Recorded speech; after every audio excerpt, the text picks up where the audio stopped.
न पूछ कि मेरी मंजिल क्या है, अभी तो सफर का इरादा किया है। न हारूंगा हौसला चाहे कुछ भी हो जाए, ये मैंने किसी और से नहीं खुद से वादा किया है। संघर्ष की राह पे जो चलता है वही दुनिया को बदलता है।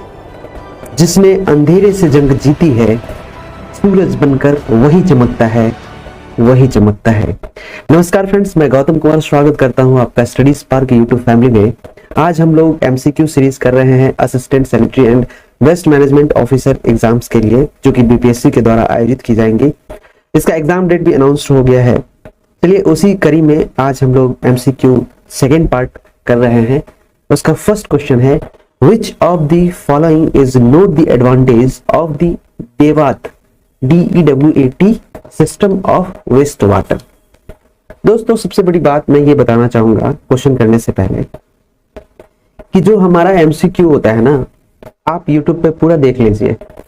अकॉर्डिंग टू सिलेबस बहुत कम ही मिलेंगे, बट मैं पूरे सिलेबस के अकॉर्डिंग क्वेश्चंस को सिलेक्ट करता हूं और ये जो क्वेश्चंस बनाए गए हैं वो सारे पूछे गए क्वेश्चंस है इंजीनियरिंग के एग्जाम में, या फिर आपके सिलेबस में जो दिया गया है उससे रिलेटेड है।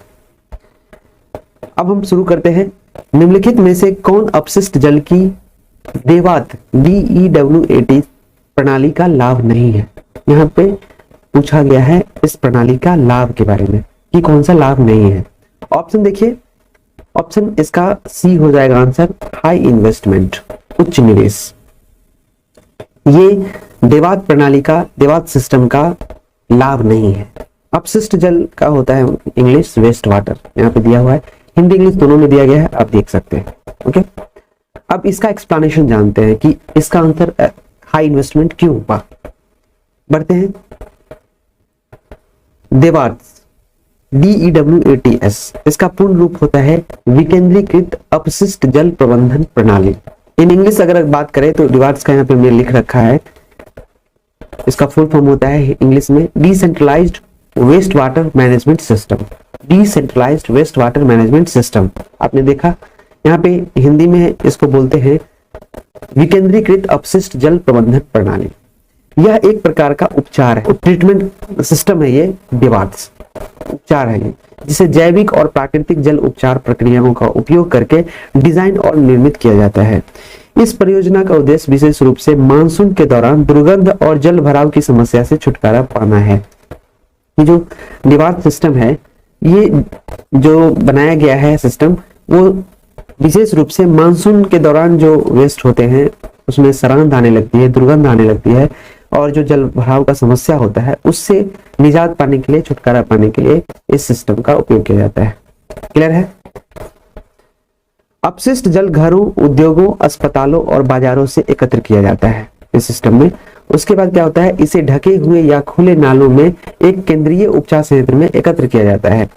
पानी का BOD घटाया और संसाधित किया जाता है। अपशिष्ट जल का उपयोग सिंचाई और जल स्रोतों में सुरक्षित निपटान के लिए किया जाता है। देवात एक सामुदायिक प्रबंधन योजना है और इसे स्थानीय श्रम का उपयोग करके बनाया गया है। यह एक प्राकृतिक उपचार प्रणाली है जिसमें विशिष्ट आवश्यकताओं के अनुसार विभिन्न परिस्थितियों में बायो रेमेडिएशन का उपयोग किया जाता है। और ये जो देवात सिस्टम है, इसका पर्पस क्या है ये जान लीजिए। इसका मेन उद्देश्य है पर्यावरण की गुणवत्ता में सुधार करना। एनवायरनमेंट का जो गुणवत्ता है उसमें सुधार लाने के लिए देवात सिस्टम का उपयोग किया जाता है। इसके लाभ क्या है? इसके लाभ है घरेलू और औद्योगिक अपशिष्ट जल के लिए सर्वोत्तम उपचार प्रदान करना। जो डोमेस्टिक वेस्ट वाटर है या इंडस्ट्रियल वेस्ट वाटर है, उसके उपचार के लिए, सर्वोत्तम उपचार के लिए ये देवात सिस्टम का उपयोग किया जाता है। और यह सिस्टम आसानी से जैविक अपशिष्ट जल को संभाल सकता है। सिस्टम विश्वसनीय, लंबे समय तक चलने वाले और लोड में अंतर्वाह और उतार चढ़ाव के प्रति सहनशील होने के लिए बनाए गए हैं। विश्वसनीय और लंबे समय तक चलने वाला निर्माण, डिजाइन और अनुप्रयोग है। ये कम संचालन रखरखाव लागत है इसका। इसका जो कॉस्ट होता है देवात सिस्टम का, कॉस्टिंग कम होती है और ये बढ़िया है। इसके लाभ है कि आपने पढ़ा है। अपशिष्ट जल को सीमित स्थान की आवश्यकताओं के साथ सस्ती कीमत पर उपचारित किया जाता है। अपशिष्ट जल के पुनः उपयोग और बायोगैस पीढ़ियों के माध्यम से संसाधनों की वसूली, इस प्रकार उच्च निवेश अपशिष्ट जल उपचार की देवाट प्रणाली का लाभ नहीं है। तो आपने ये देखा कि यहाँ तक जितने थे वो लाभ बताया गया, और यहाँ पे जो हाई इन्वेस्टमेंट की बात की गई है कि देवाट सिस्टम जो होता है उसमें हाई इन्वेस्टमेंट होता है, ऐसा कुछ नहीं है कि हाई इन्वेस्टमेंट नहीं है। जो वेस्ट वाटर के ट्रीटमेंट के लिए देवाट सिस्टम है उसमें कोई इन्वेस्टमेंट, अधिक इन्वेस्टमेंट की आवश्यकता नहीं होती है, हाई इन्वेस्टमेंट की आवश्यकता नहीं होती है। तो ये कथन गलत है। क्लियर है? ये बोल रहा है कि उच्च निवेश अपशिष्ट जल उपचार की देवाट प्रणाली का लाभ नहीं है। The full form of DWATS is the Decentralized Wastewater Management System. It is a type of treatment designed and constructed using organic and natural wastewater treatment process. यहाँ पे आपको जो ऑर्गेनिक एंड नेचुरल वाटर है उसके treatment का process होता है। The objective of this project is to get rid of foul smells and water logging problems, especially during monsoons. The wastewater is collected from homes, industries, hospitals, and marketplace. It is collected in covered or open drain to a central treatment plant. The BOD of water is reduced and processed. Wastewater is used for irrigation and safe disposal into water source. DWATS is a community management plan and is built using local labor. It is a natural treatment system using bioremediation put together in different conditions according to specific requirements. The objective is to improve the quality of the environment. इसका main objective यही है, environment की quality को improve करना। Advantages of DWATS: provide the best treatment for domestic and industrial wastewater. The system can easily handle organic wastewater. Systems are built to be reliable, long-lasting, and tolerant of inflow and fluctuations in loads. Reliable and long-lasting construction, design, and application. Low operation maintenance cost. Wastewater is treated at an affordable cost with limited space requirements. Resources recovery through wastewater reuse and biogas generations. Thus, high investment is not the advantage of the DWAT system of wastewater. Clear है? ये हमने यहाँ पे question कर लिया first.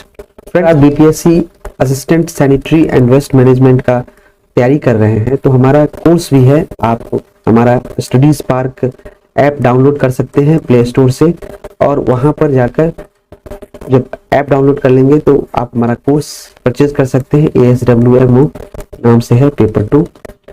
अभी 50% discount भी चल रहा है और कॉस्ट सस्ते में आ जाएगा और आपके एग्जाम के लिए काफ़ी हेल्पफुल होगा। वहाँ पे नोट्स, वीडियोस, आपको क्विज वगैरह अवेलेबल है जो कि आपकी तैयारी में काफ़ी मददगार साबित होंगे। चलिए क्वेश्चन नंबर 2 अब शुरू करते हैं। A design of toilet in which humans excreta is converted to humanure is called. शौचालय का एक डिजाइन जिसमें मानव मल को मानवता में परिवर्तित किया जाता है क्या कहलाता है? ये बताना है आपको। Dish toilet, dry toilet, ecosan toilet, incinerating toilet. देखिए ये सब जो है क्या है इसके बारे में भी हम डिटेल बताएंगे आपको डेफिनेशन से, बट इस क्वेश्चन का आंसर हो जाएगा इकोसेन टॉयलेट। शौचालय का एक डिजाइन जिसमें मानव मल को मानवता में परिवर्तित किया जाता है इकोसेन टॉयलेट कहलाता है। क्लियर है? इकोसेन शौचालय। अब यहाँ पे हमने इसका डेफिनेशन दिया हुआ, ये आप पढ़ लीजिए। देखिए इकोसेन टॉयलेट से जो होता है, इकोसेन शौचालय जो है उससे खाद बनाया जाता है और बहुत सारा फायदा है क्योंकि इको फ्रेंडली है ये टॉयलेट। ठोस अपशिष्ट का जैव निम्नीकरण कार्बनिक पदार्थ रोगाणुओं की गतिविधि द्वारा एरोबिक या अवायवीय रूप से पच जाता है। इसका उपयोग खाद जैसे उर्वरक बनाने के लिए किया जा सकता है और बायोगैस के रूप में भी इस्तेमाल किया जा सकता है। केचुए और अन्य कृमियों का उपयोग खाद बनाने में मदद के लिए किया जाता है। अब यहाँ पे व्याख्या दिखा गया है, इकोसेन शौचालय के बारे में बताया गया है। इकोसेन या पारिस्थितिक स्वच्छता शौचालय का उद्देश्य कृषि में मानव मल को मानव के रूप में पुनः उपयोग करना है। आप सोच लीजिए मानव मल का भी उपयोग कृषि में होता है और ये कैसे होता है? इकोसेन शौचालय के माध्यम से। इस तरह का और शौचालय पानी के उपयोग को कम करने में भी मदद करता है और यह एक तरह का सूखा शौचालय है इकोसेन शौचालय। यह शौचालय गैर नवीकरणीय संसाधनों के उपयोग को कम करने में मदद करता है। इकोसेन शब्द पहली बार 1995 में इथियोपिया में आया था। कब आया था? 1995 में इथियोपिया में। ये याद रखना है आपको। कभी कभी इस प्रकार के शौचालय को संसाधनोन्मुख स्वच्छता भी कहा जाता है, क्योंकि इसके संभावित संसाधन मानव मल और अपशिष्ट जल है।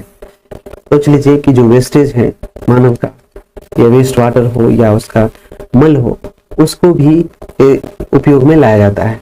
इकोसैन प्रणाली में उपयोग की जाने वाली तकनीक एक वैक्यूम शौचालय, खाद बनाने वाला शौचालय और मूत्र को मोड़ने वाला सूखा शौचालय है।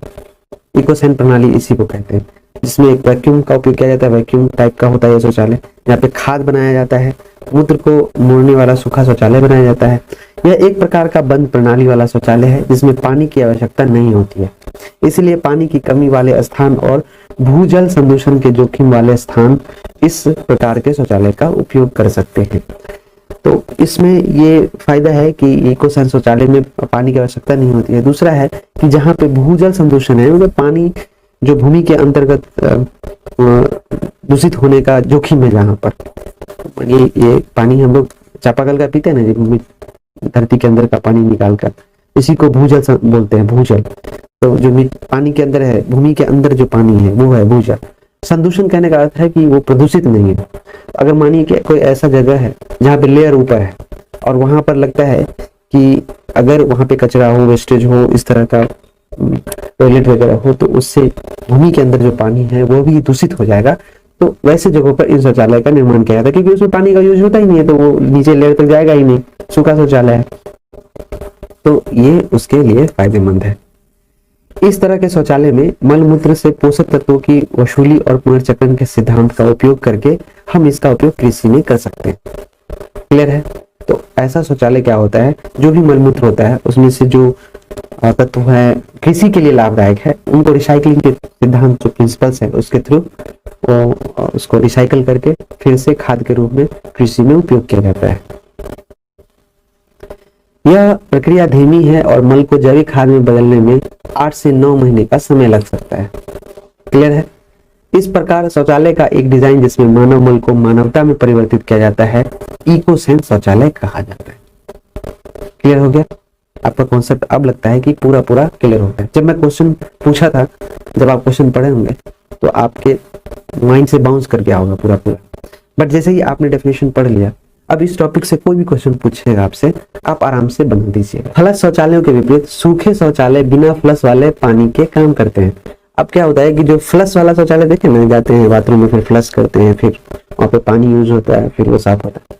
तो यहाँ क्या होता है, सूखा शौचालय में बिना फ्लश का ही उसमें पानी के काम होता है, वहां पे पानी का यूज ही नहीं है। ज्यादातर मामलों में कंपोस्टिंग शौचालय मुख्य रूप से सूखे शौचालय होते हैं। जो कंपोस्टिंग शौचालय होते हैं वो सूखा शौचालय होता है। सूखे शौचालयों में सीवेज का उत्पादन नहीं होता है। सूखे शौचालयों के उदाहरण है कंपोस्टिंग शौचालय, आर्बरलू, ट्रीबो इत्यादि।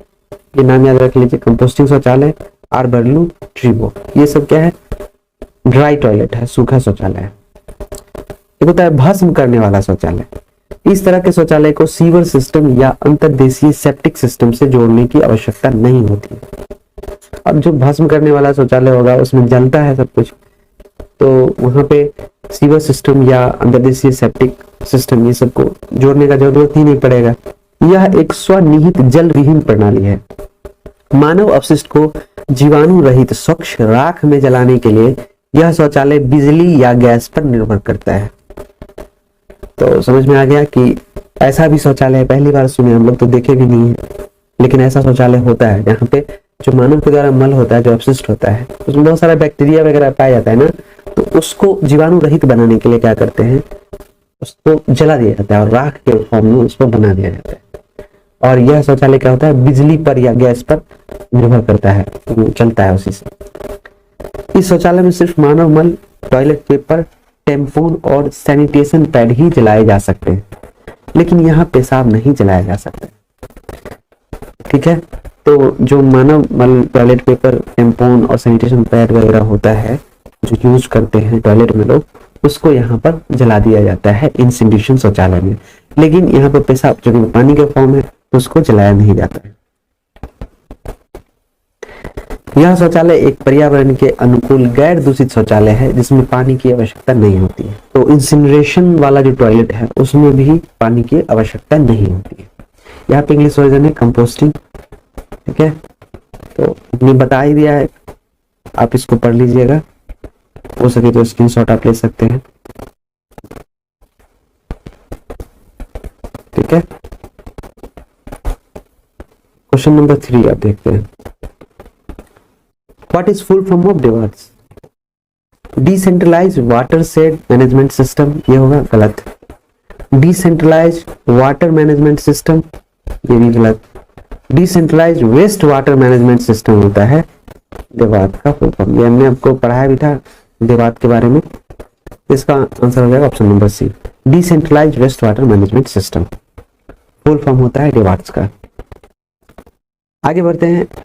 As per the solid waste management rule 2016 the landfill site shall be, कहता है ठोस अपशिष्ट प्रबंधन नियम 2016 के अनुसार लैंडफिल साइट होगी 100 मीटर्स अवे फ्रॉम रिवर, नदी से 100 मीटर दूर, 200 metre away from a pond, तालाब से 200 मीटर दूर, 200 metre away from highway, habitations, public parks and water supply wells, राजमार्गों, बस्तियों, सार्वजनिक पार्कों और जलापूर्ति वाले कुओं से 200 मीटर की दूरी पर।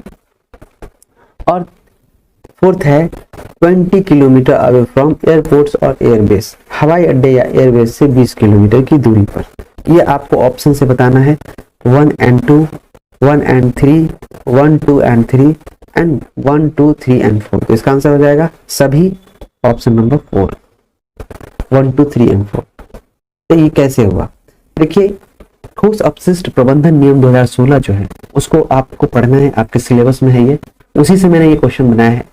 As per the solid waste management rule 2016 the landfill site shall be 100 metre away from river, 200 metre away from a pond, 200 metre away from highways, habitations, public park and water supply wells, 20 kilometre away from airport to airbase. ये सभी है, ये सभी rule में दिया गया है कि या तो नदी से 100 मीटर की दूरी पर हो landfill site,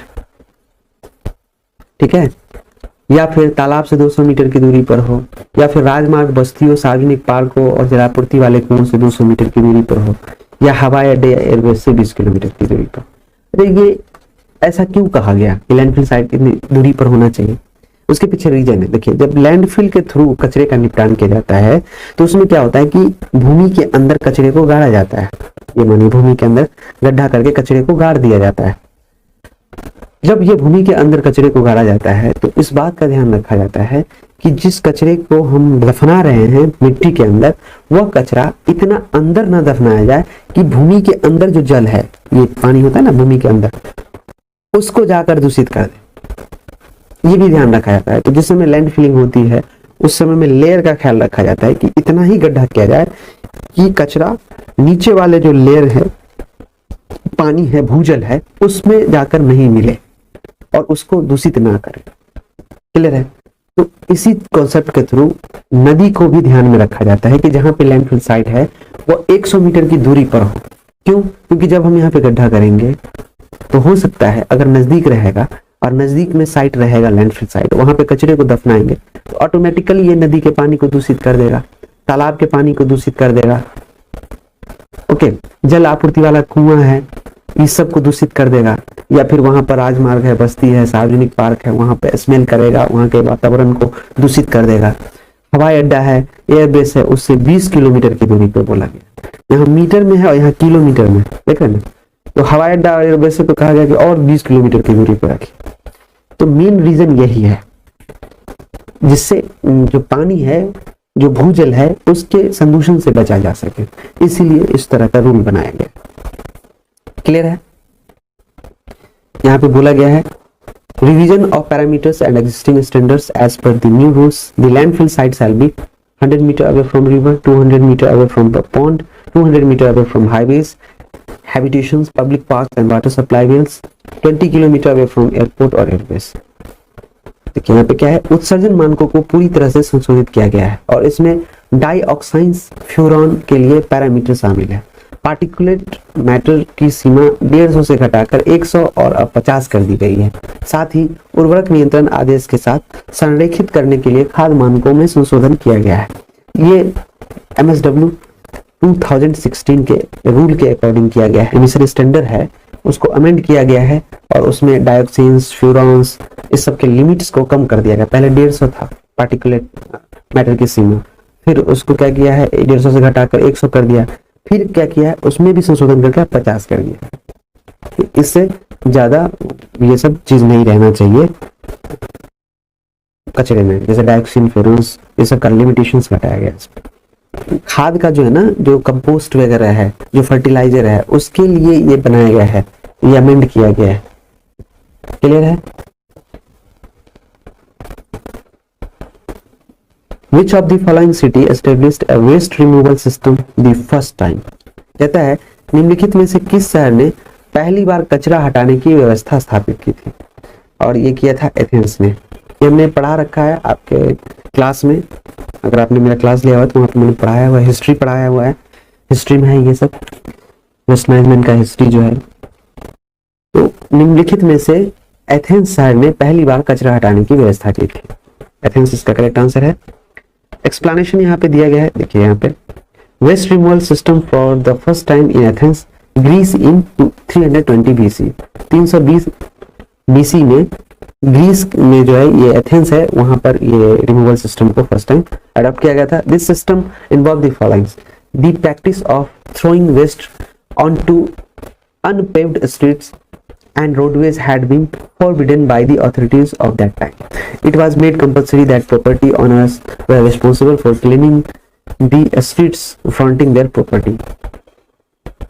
Disposal methods such as open pits were adopted located just outside the city walls. As the quantum of waste increases due to the population increase, waste is transported farther out from the cities. 320 ईसा पूर्व में Athens Greece में पहली बार अपशिष्ट हटाने की व्यवस्था की गई थी।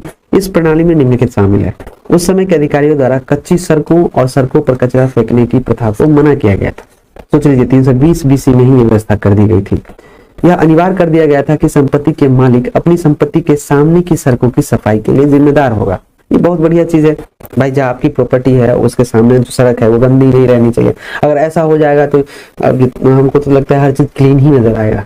जिसका प्रॉपर्टी के सामने सड़क होगा उसको उसकी सफाई करने की जिम्मेवारी होगी, वहां पे गंदगी फैलाना नहीं है उसको, ये रिस्पॉन्सिबिलिटी अगर दे दी जाएगी तो इस तरह का समस्या होगा ही नहीं।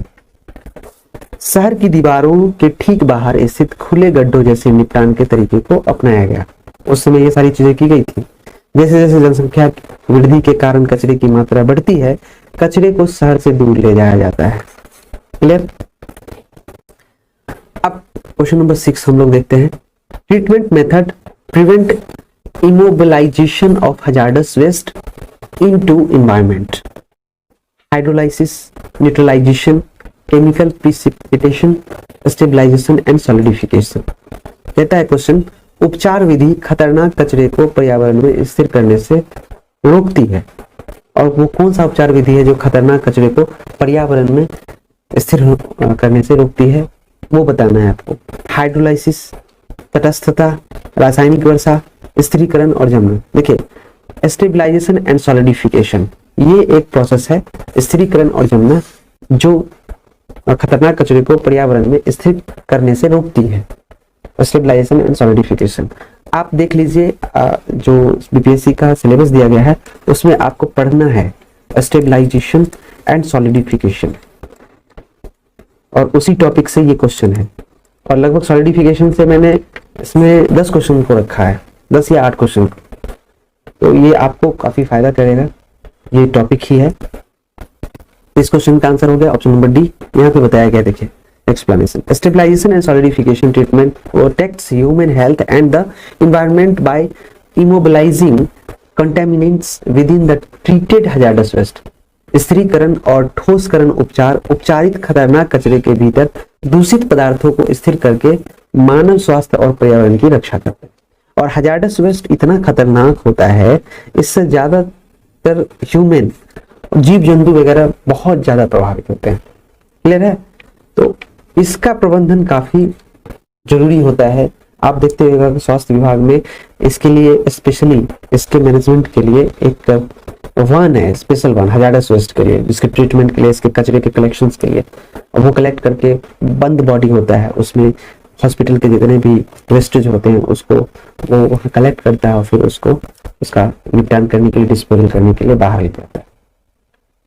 तो ये हजारडस वेस्ट के ट्रीटमेंट के लिए है, stabilisation and solidification treatment. Clear है? अब हम लोग पढ़ते क्वेश्चन नंबर 7।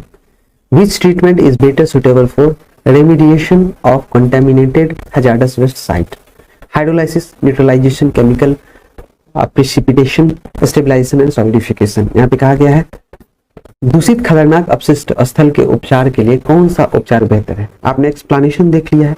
खतरनाक अपशिष्ट स्थल के उपचार के लिए हमेशा आंसर होगा स्थिरीकरण और जमना, स्टेबलाइजेशन एंड सॉलिडिफिकेशन। ये आपको जहां भी मिलेगा आप आंसर कर दीजिएगा। क्लियर है? एक्सप्लेनेशन भी देख लीजिए।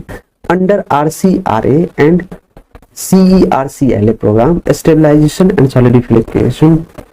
And solidification treatment technique is adopted for remediation of contaminated hazardous waste site. RCRA और CERCLA कार्यक्रम के तहत दूषित खतरनाक अपशिष्ट स्थल के उपचार के लिए स्थिरीकरण और ठोसकरण उपचार तकनीक को अपनाया जाता है। Question number 8। In stabilization and solidification treatment dash is mixed with contaminated media. स्थिरीकरण और जमने के उपचार में डैश को दूषित मीडिया के साथ मिलाया जाता है। बाध्यकारी अभिकर्मक, न्यूट्रलाइजेशन एजेंट, अम्लीय एजेंट्स, मूल एजेंट्स, इस चारों में से एक आपको आंसर करना है। तो इसका जो होता है बाध्यकारी अभिकर्मक, इसको मिक्स किया जाता है। स्थिरीकरण और जमने के उपचार में बाध्यकारी अभिकर्मक को दूषित मीडिया के साथ मिलाया जाता है। In stabilization and solidification treatment binding agent is mixed with contaminated media.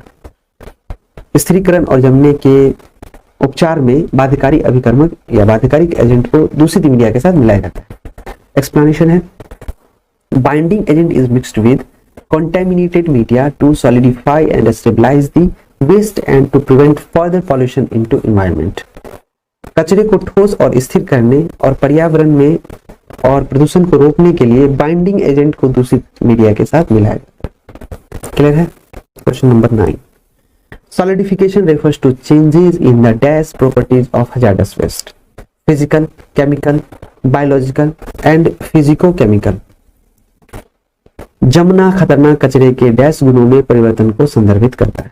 भौतिक, रासायनिक, जैविक, भौतिक, रासायनिक। तो इसका आंसर हो जाएगा फिजिकल, भौतिक।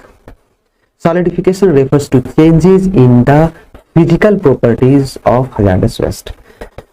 ऑब्वियसली जैसे ही सॉलिडिफिकेशन होगा, जैसे ही कचरे को जमाया जाएगा, तो मानिए अगर हजार्डस वेस्ट है तरल रूप में और इसको सॉलिडिफाई किया गया तो ये जम गया ठोस अवस्था में, तरल से तुरंत ये चेंज हो जाएगा ठोस अवस्था में, तो इसको क्या बोलेंगे? इसको फिजिकल प्रॉपर्टीज ही चेंजेस बोलेंगे ना, भौतिक परिवर्तन इसको बोलेंगे। तो ऑटोमेटिकली है, भौतिक गुणों में परिवर्तन को संदर्भित करता है solidification. Physical changes include increase of the compressive strength और decrease of permeability encapsulation of hazardous constituents. भौतिक परिवर्तनों में संपीड़न शक्ति में वृद्धि, पारगम्यता में कमी और खतरनाक घटकों का कैप्सुलीकरण शामिल है। क्लियर है? Question number 10। Stabilisation refers to changes in the dash properties of hazardous waste, physical, chemical, biological and physicochemical. तो यहां पर आंसर हो जाएगा रासायनिक। क्वेश्चन को पढ़ना है, वहां पे क्वेश्चन कुछ और था। देखिए यहाँ पे जो क्वेश्चन था ये जमना पूछा था। जमना खतरनाक कचरे के डैश गुणों में परिवर्तन को संदर्भित करता है, तो आंसर हो गया आपका भौतिक, फिजिकल। सॉलिडिफिकेशन के बारे में पूछा था, बट यहाँ पे पूछ रहा है आपको स्टेबलाइजेशन, नॉट सॉलिडिफिकेशन। यहाँ पे स्टेबलाइजेशन पूछ रहा है, तो stabilisation refers to change in the dash properties, तो हम आपको बोल सकते हैं chemical properties. Stabilisation refers to changes in chemical properties of hazardous waste, इसका करेक्ट आंसर होगा। स्थिरीकरण खतरनाक कचरे के रासायनिक गुणों में परिवर्तन को संदर्भित करता है। एक्सप्लेनेशन दिया गया है the chemical changes include converting the hazardous constituents into a less soluble mobile और टॉक्सिक फॉर्म्स। रासायनिक परिवर्तनों में खतरनाक घटकों को कम घुलनशील, मोबाइल या विषाक्त रूप से परिवर्तित करना शामिल है। Okay, question number 11। Cement kiln dust can be used as binding agent. Cement भट्टा धूल का उपयोग बाध्यकारी अभिकर्मक के रूप में किया जा सकता है, तो ये होता है ट्रू, सही बोल रहा है ये। Cement kiln dust can be used as binding agent. Cement भट्टा धूल का उपयोग बाध्यकारी अभिकर्मक के रूप में किया जाता है। यहाँ पे एक्सप्लेनेशन दिया गया आपको। Cement kiln dust CKD, lime kiln dust LKD, limestone fly ash slag etc are used as binding agent to solidify and stabilize the hazardous content of waste। Cement भट्टा धूल जिसको CKD बोलते हैं, चूना या चूना भट्टा धूल जिसको LKD बोलते हैं, चूना पत्थर फ्लाई एश स्लैग आदि का उपयोग अपशिष्ट खतरनाक सामग्री को जमने और स्थिर करने के लिए बाध्यकारी अभिकर्मक के रूप में उपयोग किया जाता है। क्लियर है? सॉलिडिफिकेशन से देख लीजिए मैंने कितना सारा क्वेश्चन को रखा है, आपका टॉपिक ही कंप्लीट हो जाए। Stabilization and solidification treatment can be apply for liquid waste. तरल कचरे के लिए स्थिरीकरण और ठोसकरण उपचार लागू किया जा सकता है। ट्रू और फॉल्स? तो ये ट्रू होगा। Stabilization and solidification treatment can be applied for liquid waste. तरल कचरे के लिए स्थिरीकरण और ठोसकरण उपचार लागू किया जा सकता है, ये सही है। Stabilization and solidification treatment is often used to solidify liquids so that the waste can be land disposed। स्थिरीकरण और ठोसकरण उपचार का उपयोग अक्सर तरल पदार्थों को ठोस बनाने के लिए किया जाता है ताकि कचरे को भूमि में निस्तारित किया जा सके। The end product resulting from solidification process is। जमने की प्रक्रिया से उत्पन्न अंतिम उत्पाद डैश है। Liquid waste, silt, waste block. इसका आंसर हो जाएगा waste block, option number C. The end product resulting from solidification process is waste block. Okay, जमने की प्रक्रिया से उत्पन्न अंतिम उत्पाद अखंड वेस्ट है, अखंड ब्लॉक जिसको बोलते हैं। जमने की प्रक्रिया से उत्पन्न अंतिम उत्पाद वेस्ट ब्लॉक है। एक्सप्लेनेशन देख लीजिए यहाँ पे। End product resulting from solidification process is a monolithic block of waste with high structural integrity. ठोसकरण प्रक्रिया से उत्पन्न अंतिम उत्पाद उच्च संरचनात्मक अखंडता के साथ कचरे का एक अखंड ब्लॉक है। डैश प्रोसेस इनकैप्सुलेट्स कंटेमिनेंट्स इन पॉलीइथाइलिन। डैश प्रक्रिया पॉलीथीन में दूषित पदार्थों को समाहित करती है, तो यह है पर्म। पर्म प्रोसेस इनकैप्सुलेट्स कंटेमिनेंट्स इन पॉलीइथाइलिन। एक्सप्लेनेशन देखते हैं। देखिए जो हमने आंसर दिया है आपको, पर्म का फुल फॉर्म होता है polyethylene encapsulation of radionuclides and heavy metals. Perm का फुल फॉर्म होता है। और the department of energy DO is developing perm procedure. ये पर्म प्रोसीजर को किसने डेवलप किया था? डिपार्टमेंट ऑफ एनर्जी ने। और पर्म का फुल फॉर्म होता है polyethylene encapsulation of radionuclides and heavy metals। This process encapsulates contaminants in polyethylene and prevents heavy metal contamination। ऊर्जा विभाग DOE रेडियोन्यूक्लाइड्स और भारी धातुओं जैसे PRM बोलते हैं, PERM पंप प्रक्रिया के पॉलीइथिलीन इनकैप्सुलेशन विकसित कर रहा है। यह प्रक्रिया पॉलीथीन में दूषित पदार्थों को समाहित करती है और भारी धातु संदूषण को रोकती है। फ्रेंड्स यहाँ पे हमारा क्वेश्चन नंबर 14 लास्ट था और यहाँ पे कंप्लीट करते हैं MCQ सेकंड। यहाँ पे हमारा MCQ पार्ट 2 खत्म होता है, मिलते हैं 3 में। Thank you. अगर आपने हमारा ऐप डाउनलोड नहीं किया है स्टडीज पार्क, तो आप डाउनलोड कर लीजिए, प्ले स्टोर में है ये। स्टडीज पार्क टाइप कीजिएगा, प्ले स्टोर में मिल जाएगा आपको। अगर आप हमारा कोर्स लेना चाहते हैं SWM का, तो आप हमें व्हाट्सएप भी कर सकते हैं। अभी 50% डिस्काउंट चल रहा है, आप वहाँ पे कर सकते हैं। Thanks friends. अगर आप हमारे चैनल पे नए हैं तो प्लीज सब्सक्राइब कर लीजिए। अगर यह वीडियो अच्छा लगा आपको तो इसे लाइक करें, शेयर करें दोस्तों के बीच। बाय।